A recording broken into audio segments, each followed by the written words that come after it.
বিজয় থালাপতির বিরুদ্ধে মামলা করেছে তারই রাজনৈতিক কর্মী। বিজয় থালাপতির যে রাজনৈতিক দল তামিলাগা ভেট্রি কাজাগাম এর সমাবেশ ছিল মাদুরাইতে, এবং সেই সমাবেশে লক্ষ লক্ষ মানুষ শুধু তামিলাগা ভেট্রি কাজাগামকে নয়, তাদের সুপারস্টার বিজয় থালাপতিকে দেখতে এসেছিল। এবং সেই সমাবেশে যে র্যাম্প ওয়াকের জন্য যে সুদূর যে রাস্তাটি ছিল এবং সমাবেশের মাঝখান দিয়ে সেখান থেকে যখন হেঁটে যাচ্ছিলেন এই সুপারস্টার এবং রাজনৈতিক নেতা, তখন তার যে ভক্তরা বা তার যে রাজনৈতিক কর্মীরা তাকে এক নজর কাছ থেকে দেখার জন্য সবাই ব্যারিকেড টপকে সেই র্যাম্পের উপরে চলে আসছিল। তখন যে থালাপতি বিজয় যে বডিগার্ডরা ছিল তারা যাতে থালাপতি বিজয়ের কাছে না আসতে পারে তারা তাদেরকে সরিয়ে দিচ্ছিল। এই সময় নাকি কিছু লোককে তারা ধাক্কা মেরে ফেলে দেয়।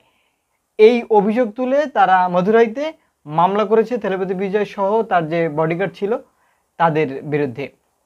এ নিয়ে বরাবরের মতো খুব তোলপাড় চলছে। বরাবরের মতো তোলপাড় কারণ বলছি, এর আগে যখন থালাপতি বিজয় তার রাজনৈতিক দল টিভিকে এই সমাবেশটা করছিল, এই সমাবেশের যে হাইপ পুরো ভারত নয় বাংলাদেশেও প্রচুর পরিমাণে লাইক কমেন্ট শেয়ার হচ্ছিল।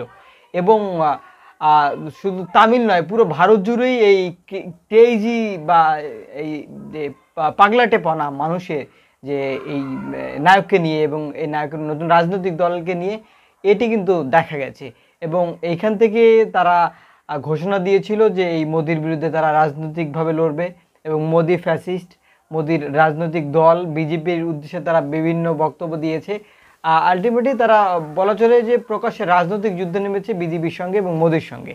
এবং তারপরেই ওই সমাবেশ শেষ হওয়ার পরে লাঞ্ছিত হওয়ার অভিযোগ এনে থালাপতি বিজয় সহ তার বডিগার্ডদের বিরুদ্ধে মামলা করা হয়। আসলে অনেকে মনে করছে যে যে কর্মী এই মামলাটি করেছে তারা আসলে তিনি আসলে জনসম্মুখে আসার জন্য বা ভাইরাল হওয়ার জন্য বা আলোচনায় আসার জন্য এই মামলাটি করে থাকতে পারে। তবে মাদুরাইর যে ওই যে জেলায় প্রোগ্রামটি হয়েছিল সেখানে যে পুলিশ কমিশন তিনি বলছে যে আমরা অভিযোগ পেয়েছি, আমরা অভিযোগ খতিয়ে দেখব, যদি অপরাধ প্রমাণিত হয় তাহলে যে আইনে যে ব্যবস্থা আছে সেই অনুযায়ী আমরা ব্যবস্থা নেব।